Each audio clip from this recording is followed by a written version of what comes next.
কংগ্ৰেছে গ্ৰ' মোৰ ফুড অধিক খাদ্যশস্য উৎপাদনৰ কাৰণে সেই সময়ত ছাৰ ছাদুল্লা চৰকাৰে সেই সময়ৰ পূব বংগৰ পৰা মৈমনছিঙীয়া মিয়াক আনি অসমত সংস্থাপিত কৰিছিল আৰু পৰৱৰ্তী সময়ত সেইসকল লোক গুজেই গজালি হৈ তেওঁলোকৰ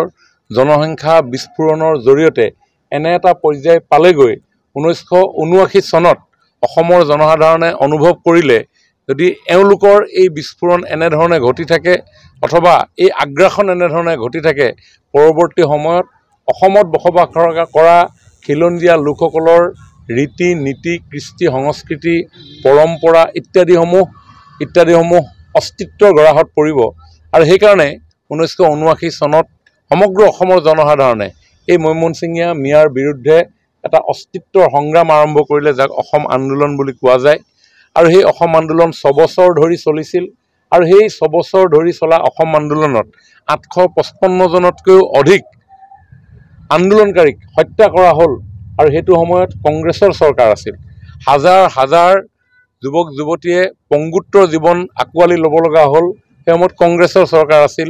বহু জীয়ৰী বুৱাৰী ধৰ্ষিতা হ'ব লগা হৈছিল সেই সময়ত কংগ্ৰেছৰ চৰকাৰ আছিল আৰু এই অস্তিত্ব ৰক্ষাৰ ক্ষেত্ৰত অসমৰ জনসাধাৰণে অনুভৱ কৰা এই বিষয়টো সময়ে সময়ে সমাধানৰ দিশেৰে আগুৱাই লৈ যাবৰ কাৰণে বিভিন্ন ধৰণৰ পদক্ষেপ গ্ৰহণ কৰা হৈছে আৰু আমাৰ চৰকাৰে মোদী ডাঙৰীয়াৰ নেতৃত্বত এতিয়া ডক্টৰ হিমন্ত বিশ্ব শৰ্মা ডাঙৰীয়াৰ নেতৃত্বত আমাৰ কালচাৰ আমাৰ হেৰিটেজ আমাৰ পৰম্পৰা আমাৰ ৰীতি নীতি কেনেধৰণে সুৰক্ষিত কৰি ৰাখিব পাৰি তাৰ কাৰণে বিভিন্ন ধৰণে সেই সময়ৰ আন্দোলনৰ পৰিসমাপ্তিত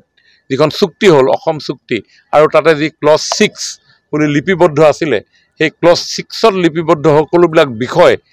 জাষ্টিছ বি.কে. শৰ্মা আয়োগে দিয়া পৰামৰ্শ অনুসৰি ৰূপায়ণ কৰিবৰ কাৰণে আমি প্ৰয়াস কৰি আহিছোঁ যাতে আমাৰ অস্তিত্বৰ প্ৰতি যাতে ভৱিষ্যতৰ দিনত ভাবুকি নাহে এইখিনি কৰণীয় কাম কিন্তু সমান্তৰালভাৱে খিলঞ্জীয়া লোকসকলক ভূমিৰ অধিকাৰ প্ৰদান কৰিবৰ কাৰণেও বসুন্ধৰা 1 বসুন্ধৰা 2 বসুন্ধৰা 3ৰ জৰিয়তেও আমি সেই ভূমি অধিকাৰ দিয়াৰ প্ৰয়াস আমাৰ চলি আছে অন্যহাতে অবৈধভাৱে সেইসকল লোক যি স্থানত বসবাস কৰিছে সি যদি বনাঞ্চল হয় সি যদি গ্ৰেজিং অঞ্চল হয় তাৰ পৰা উচ্ছেদ কৰাটো চৰকাৰৰ প্ৰাথমিক দায়িত্ব সেই দায়িত্ব অসমৰ জনসাধাৰণে দিছে গতিকে অবৈধভাৱে বসবাস কৰা সেই মাটিসমূহ সুৰক্ষিত কৰি ৰখাৰ ক্ষেত্ৰত উচ্ছেদ অভিযান অসমত ভৱিষ্যতৰ দিনতো চলিব বনাঞ্চল সুৰক্ষিত কৰি ৰাখিবই লাগিব প্ৰকৃতিখন সুৰক্ষিত কৰি ৰাখিব লাগিব উত্তৰ প্ৰজন্মৰ কাৰণে পিজিআৰ ভিজিআৰ মাটিসমূহ কোনো কাৰণত কেতিয়াও বেদখল কৰা মানি লোৱা নাযায় এইটো সুপ্ৰিম কোৰ্টৰ ভাৰ্ডিক আছে গতিকে সুপ্ৰিম কোৰ্টৰ